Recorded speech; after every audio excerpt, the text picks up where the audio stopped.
So we're on chapter 9 tonight, but I would like to back up a little bit because last week, where we covered chapters 7 and 8, when it came to the question and answers, there were some things that were brought up that I'd like to go into a little bit more and also have recorded.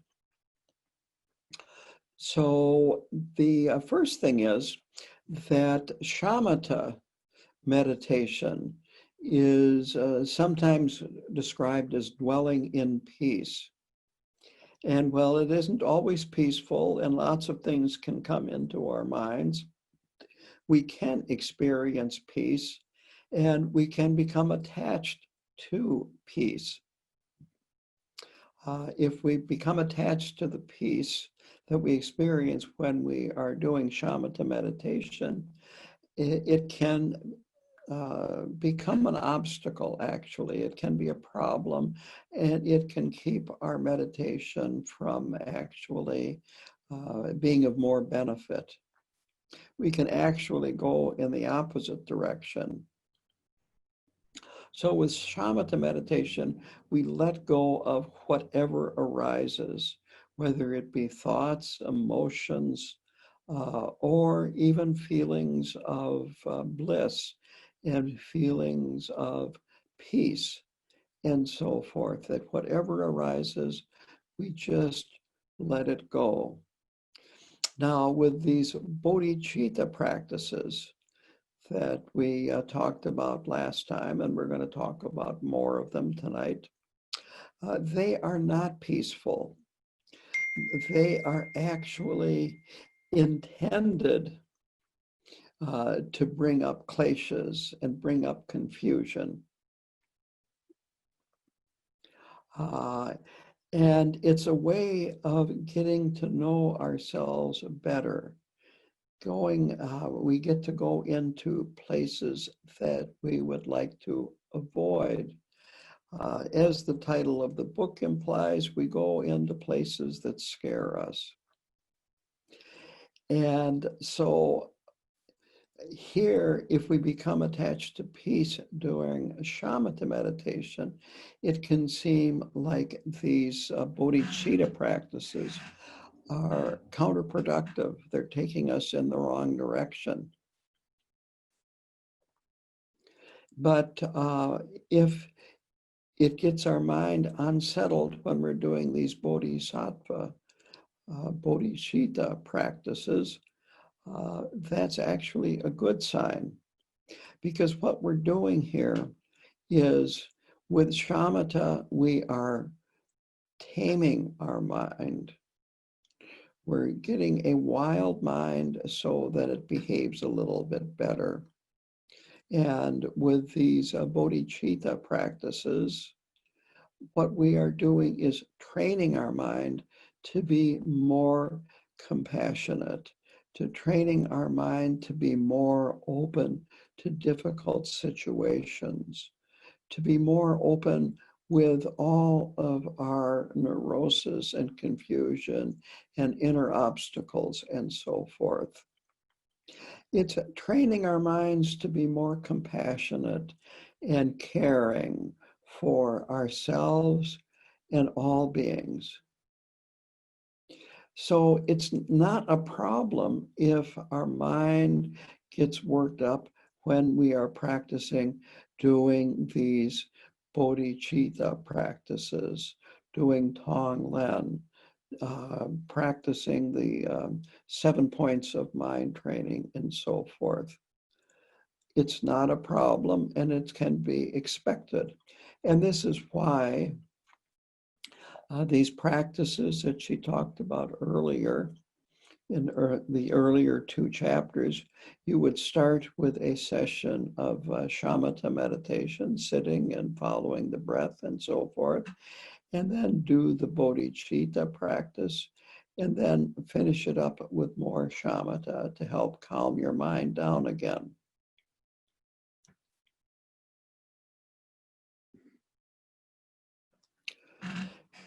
So it would be natural to have a certain aversion to stirring up our minds and stepping out of the peace that we can experience when we're doing shamatha meditation, but it's necessary. It was brought up by one person last week that she did a retreat that was led by Pema Chodron, and that she focused intensively on certain practices like these first two that we did last week. And you would start with yourself, and then you would go to someone that was close to you.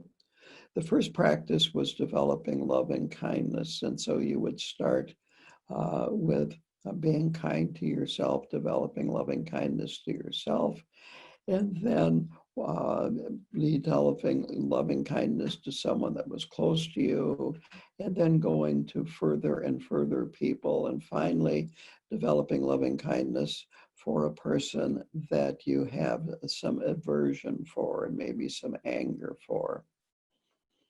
The other practice was a compassionate practice, and that was where we looked at where we are suffering, and we work with that suffering. And then we look at somebody that is close to us that we care about a lot and see where they are suffering and work with that suffering, and then go to people that are further and further away from us, and eventually to someone that, again, you have some aversion for, where you really don't want to aspire to have that person be free of suffering. And so what was brought up was that during this retreat, Pema Chodron said to stay on the level that you seem to need to work on the most. So some people are going to have a hard time having loving kindness for themselves, or feeling that they are worthy of loving kindness, or feeling that they are worthy of freedom from suffering, and so forth. And if you're having a hard time with that, you spend more time with that. If you're having a hard time wanting people that are distant from you, like strangers that you might see at a store, to be happy and to be free of suffering, then stay at that level for a while. Or if it's an enemy, someone that you don't like, that you have anger towards, then stay at that. And so the point being that this is a very fluid situation, and you tailor it to where you are at the time you are doing the practice, not where you were at breakfast time, where you were a week ago, but where you actually are right now, and where you seem to have the aversion the most to having loving kindness for others, and where it is that you have the biggest obstacle to wanting yourself or others being free of suffering. These practices, again, the two that were discussed last week, are intended to be done for a certain period of time. Like in retreat, they probably lasted for a week or two. I don't know how long that retreat was. But the idea is to use these to develop, to get to know ourselves very well, to strengthen our loving kindness, and to strengthen our compassion. And then we move on to the next one, which is going to be about taking and sending, or Tonglen. And all of these teachings that she has given, these little practices that she has given in chapter 7, 8, and now 9, there is something like them in the 7 points of mind training and the 59 slogans that are included in that, but they're usually not gone into in the commentaries in the depth that Pema Chodron does.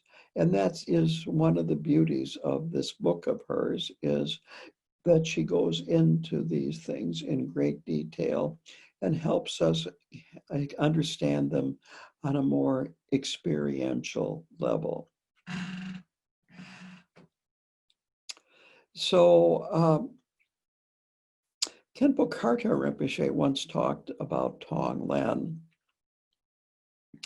as a practice that was extremely important and extremely beneficial, and that it works kind of like this, that we are like a piece of paper that has been tightly rolled up in one direction. And if you unroll it, it will not lay flat. It will want to curl back up again, maybe not as tightly as it was rolled up, but it will still not lay flat. And in order to get that piece of paper to lay flat, you have to turn it over and roll it the other way, curl it up the other way, maybe not quite so tight. And then when you let it go, it lays flat. And so what we're doing here is that we are, you might say, curled up very tightly because of ego clinging and always putting ourselves first. And with the 7 points of mind training and Tonglen specifically, we are curling ourselves up the other direction to help us lay flat. So to go into Tonglen now, she divides it into 4 stages. The first stage is a moment of openness, of stillness. You could say flashing on ultimate bodhicitta. Then the next one is visualizing and working with the texture and the raw energy of claustrophobia and spaciousness, these 2 opposites. The third is breathing in what is unwanted and breathing out a sense of relief. And then the 4th stage is extending our compassion to others who are experiencing the same feelings that we are. So to go into this in more detail now, this flashing on openness, that what we're trying to do here is experience a moment of emptiness. It's always there, but it's difficult to recognize. We are experiencing it all the time, everywhere. Here is a quote on page 56. Fundamentally, experiencing openness is having trust in the living quality of basic energy.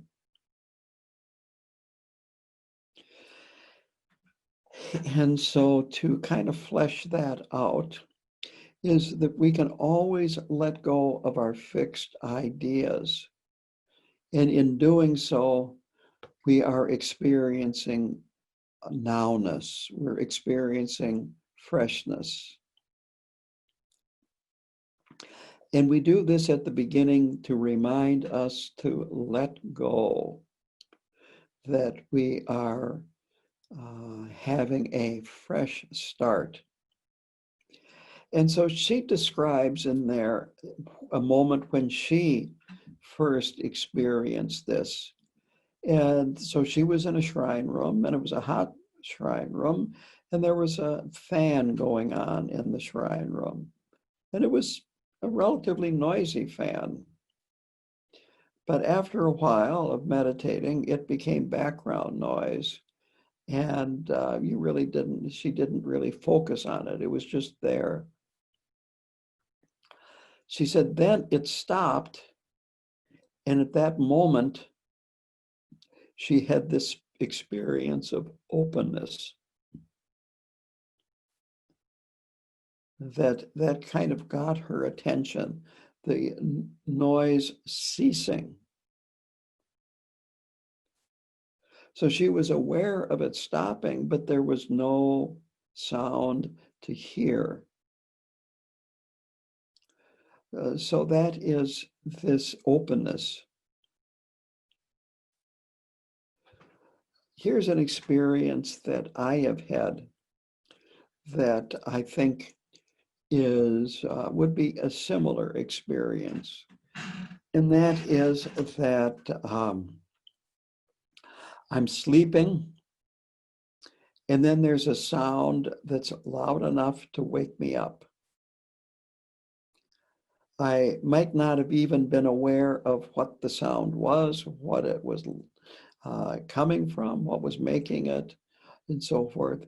But there was a sound that woke me up. And then I listen, and I listen, and I listen. And there's nothing to hear. But there is this attention and this openness. So that would be another way of experiencing it. Another way is this, and that is I've got a singing bowl here.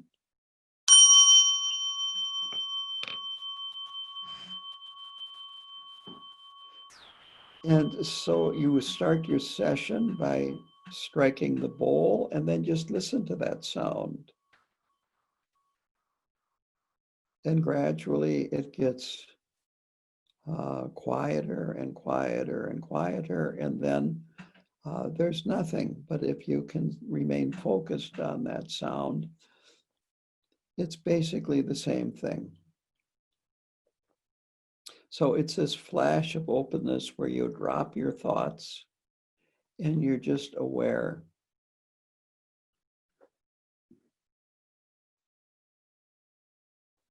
So step number 2 is that we breathe in the energy of claustrophobia and the unwanted. And then, as she says, breathe out into this spaciousness, this openness. When we're breathing in, it feels hot, heavy, and thick. And when we are breathing out, when we're exhaling, it feels fresh, light, and cool. These are important contrasts. In is hot, out is cool, in is heavy. When we exhale, it's light. When we're breathing in, it's thick. And when we breathing out, it's fresh. They're not quite opposites.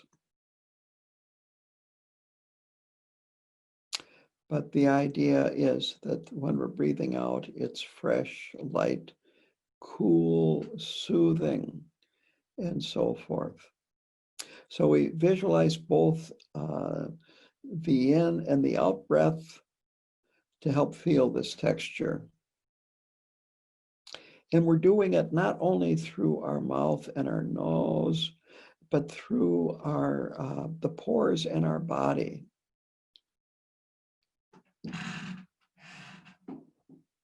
And it's fine to breathe deeper than normal, but don't exaggerate it too much. And then balance the in and the out breath. And on top of that, be aware of what's arising in your mind when you're doing this, the feelings that arise. If there's tenseness that is developing in certain parts of your body, if you're having an aversion to this, if kleshas are stirred up, and if so, which kleshas they are, and so forth. Even memories that might be stirred up by all of this. But basically, we're opening up to this ever-present space. So now the third step is that we put in a specific person into this mix. And you can start with yourself. If not, start with someone that you have a lot of love and compassion for, someone that's very dear to you. It's important to start here. And if you're doing it for yourself, or no matter who you're doing it for, is visualize that person in front of you, sitting in front of you. So if you're doing it for yourself, you would visualize yourself in front of you.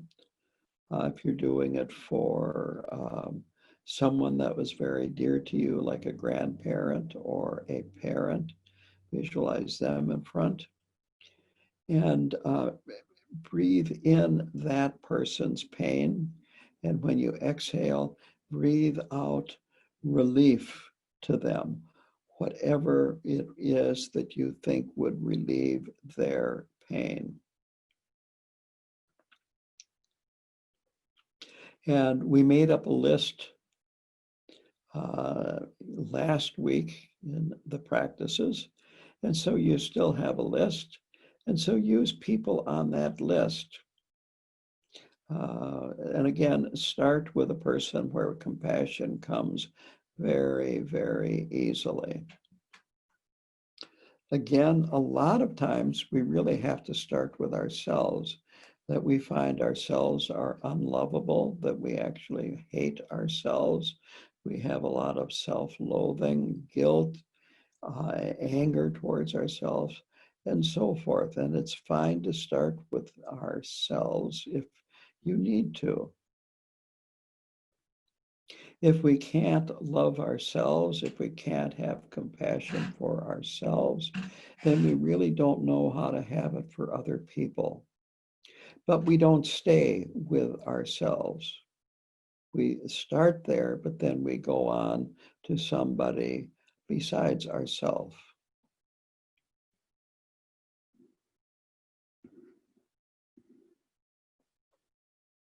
So this is the opposite of clinging to comfort and closing off to pain, which is the basic logic of samsara, that we are accepting the pain and we are willing to share our good fortune, whatever it is.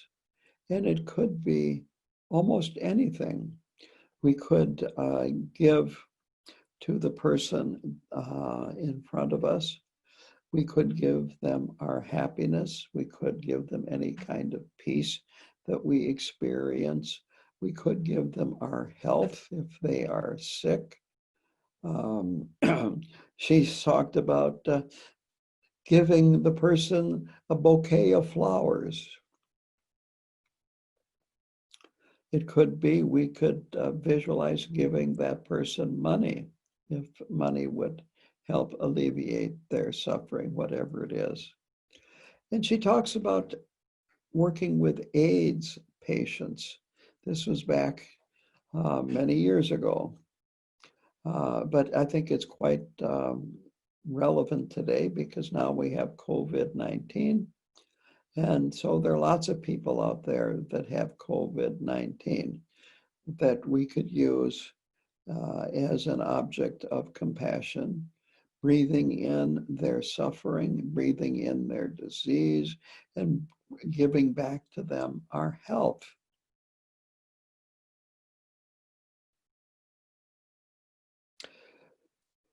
So this is a practice, and this is an important point, that these practices are intended to be done over and over and over again, rather than, well, you read about it, you try it once, and now you've got it, you understand, you can check that box and go on to the next thing.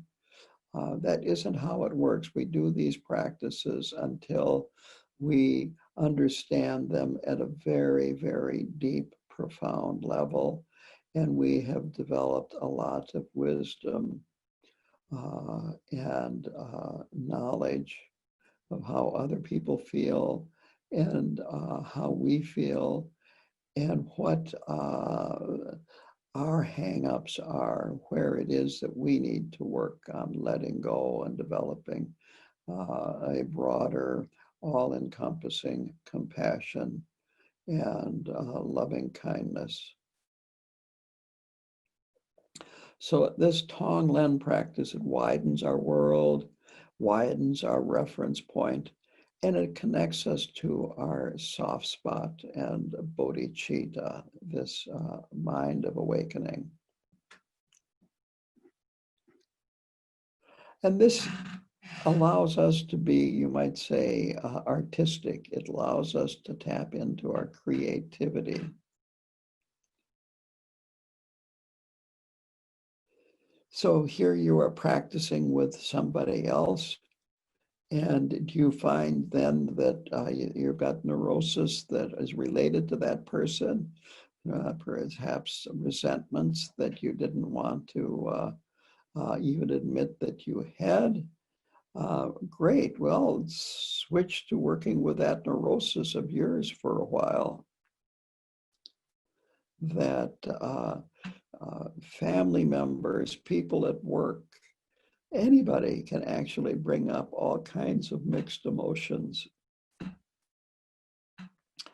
And again, this is looked at as being not only workable, but beneficial. That when these conflicting emotions arise, when we are trying to remove the suffering of another person and extend happiness to them, this just gives us another area to work on. And it is by doing these things, we're developing stamina, fortitude, and these other qualities. It's like weight training. It's like going to the gym and working out on these exercise machines to develop stamina, to develop strength, and so on and so forth. And that's what we're doing here. This is why it's called mind training.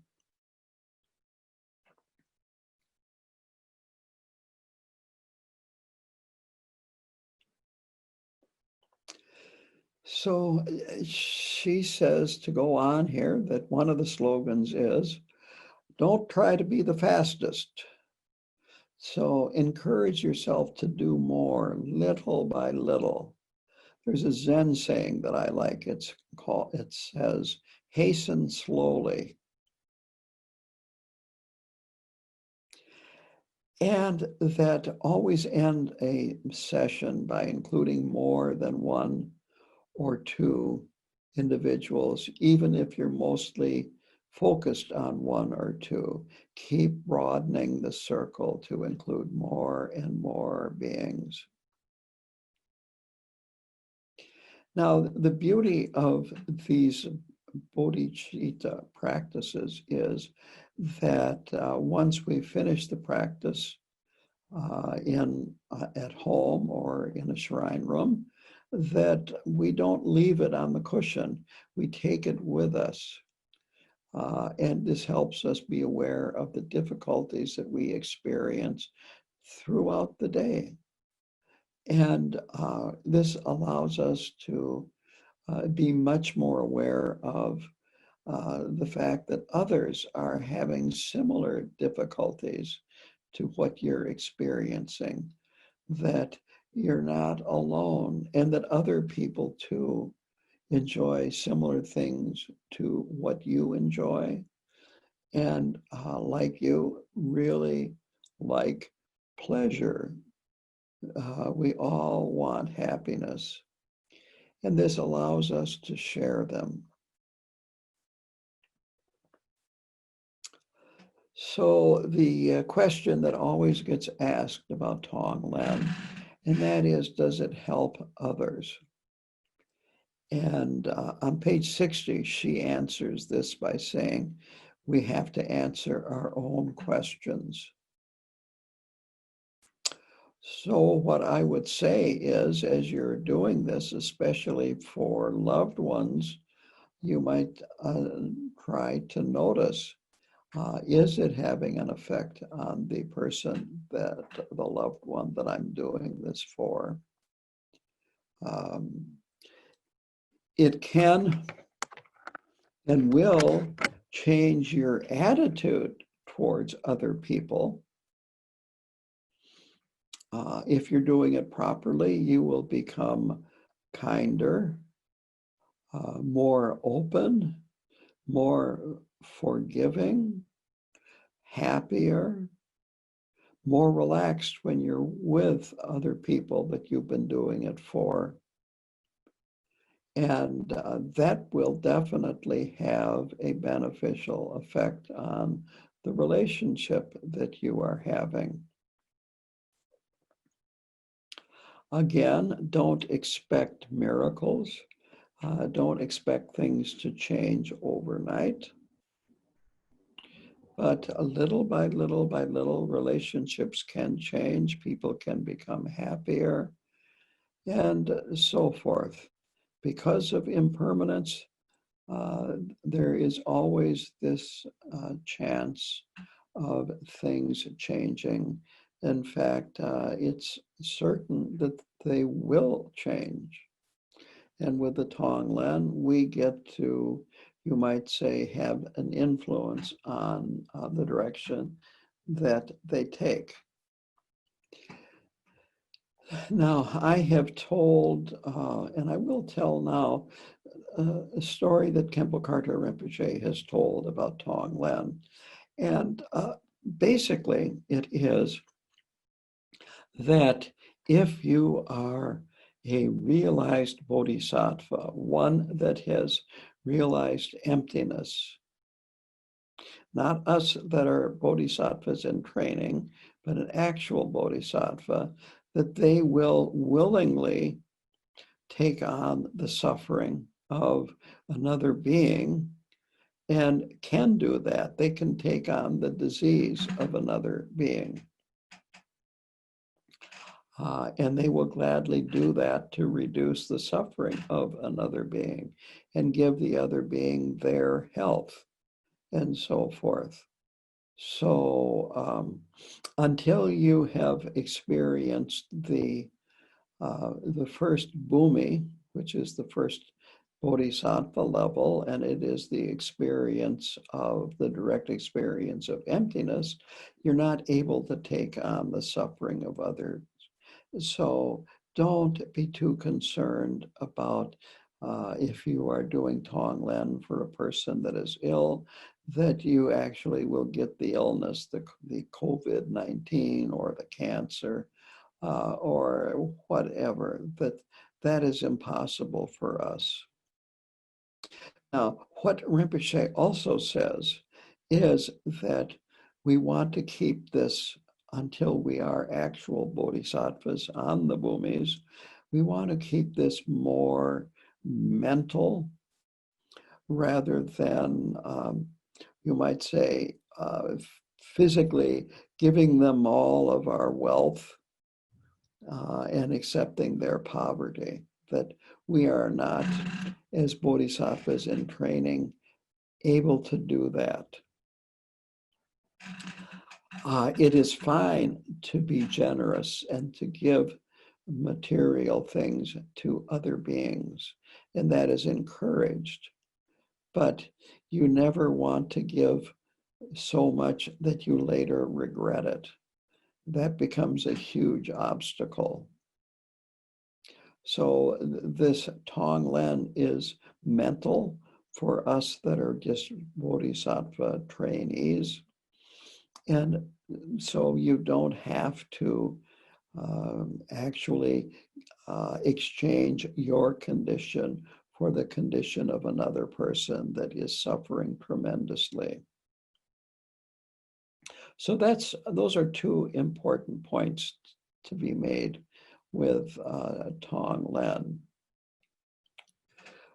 Well, I'm going to go on here to chapter 10 briefly, and then I'll open it up to questions and answers. So now we're talking about the ability to rejoice, chapter 10. Joy comes from our basic goodness, our Buddha nature.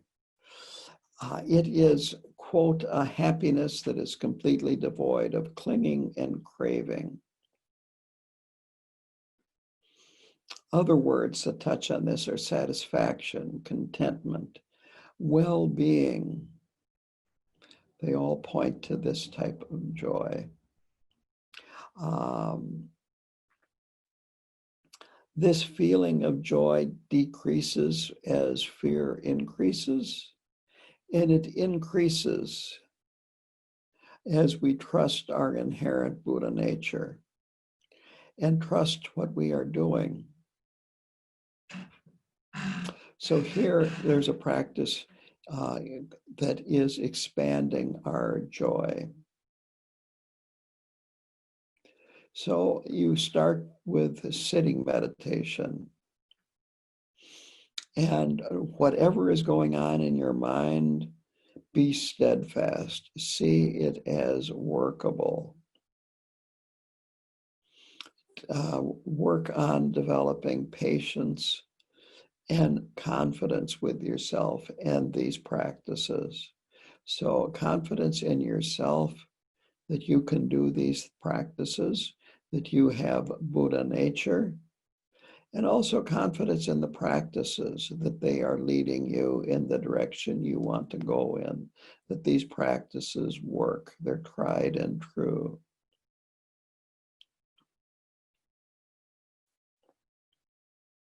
So she says, do any of the previous practices and then add to them training in rejoicing and appreciation. Just add rejoicing. That if you're doing Tonglen at the end of a particular exchange for a person, a specific person, before you go on to another person, is rejoice in you being able to include them and give them your happiness or your health or your wealth or a bouquet of flowers or whatever. And appreciate them and appreciate that you have been able to benefit them. So she has the 7-stage aspiration practice for joy. The root verse is the third one in the 4 immeasurables. Quote, may I and others never be separated from the great happiness that is devoid of suffering. So this is what she is talking about. So stage 1 is we work with ourselves. And so this is the best that we can abide in this wide, open, unbiased nature of our minds. This is connecting with the inner strength of basic goodness. It's unconditioned, and she does admit that it is difficult to impossible for most people. So we start with conditioned examples of our good fortune. Contemplating precious human birth. Contemplating our health. Contemplating what a fortunate, supportive environment that we have. And again, it's easy to see how these things aren't as good as we would like them to be. But all things considered, we are in a very, very fortunate circumstances. She says even small things are important, that with mindfulness, that we see more and more little things that we benefit from.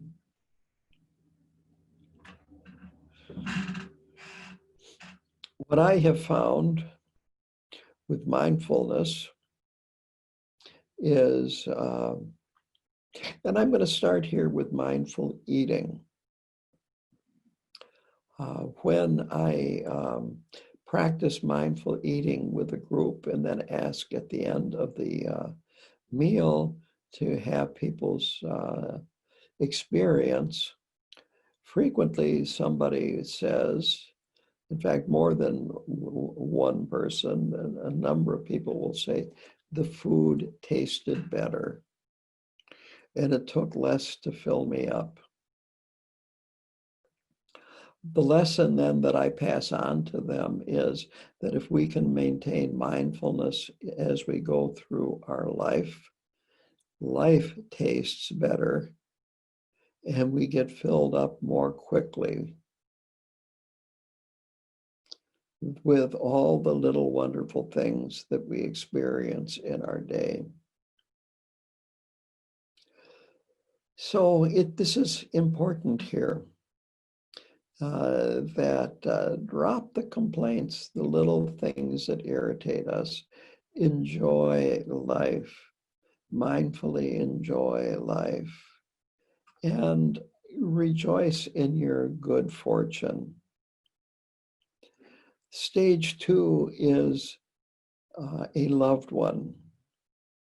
Now we're going to increase this circle to not only rejoice in our own good fortune and our own happiness and so forth, but that of loved ones. Think of a loved one and their good fortune, including little things. So then rejoice in their good fortune. Here she says, quote, "The point is to find our spontaneous and natural capacity to be glad for another being, whether it feels unshakable or fleeting." So connect with this natural capacity of ours to be glad for another being and glad for what they are experiencing. Stage 3 is people that are less dear to us. And she says that with people like this, it's easy to have mixed emotions that keep us rejoicing from their good fortune. Anger, jealousy, resentment, self-pity. But this helps us be more aware of our own kleshas, so now we can work with them. If we don't see it, we can't work with it. A sign that this practice is working is when it becomes more heartfelt, the rejoicing in the good fortune of another being that you're not particularly close to.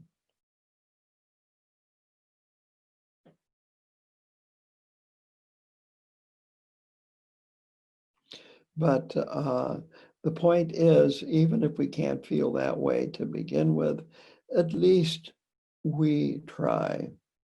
We don't give up. We're steadfast. So stage 4 is neutral people. And so watch your mind, watch what's going on inside when you appreciate strangers and want them to have this joy. And again, it could be someone that you would see when you're out in public.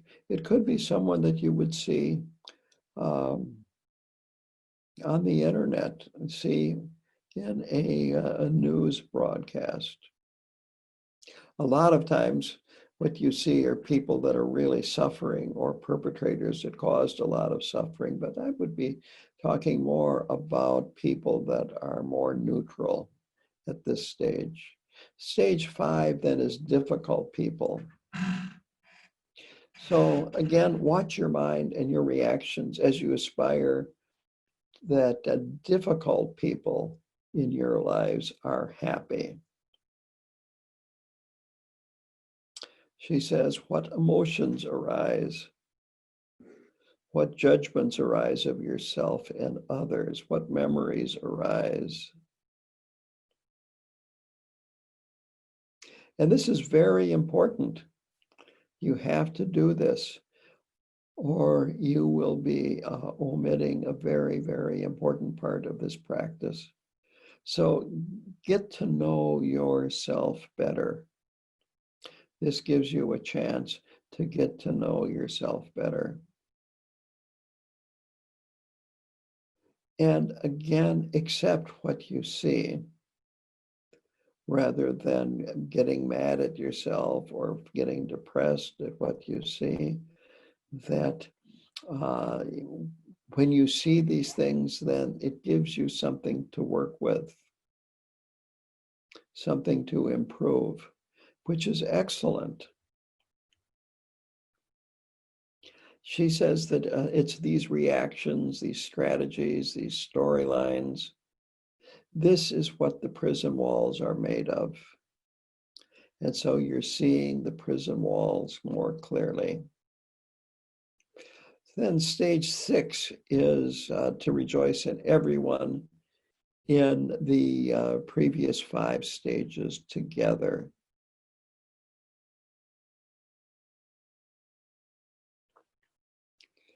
So all of them in these groups all together rejoice in their happiness, their good fortune.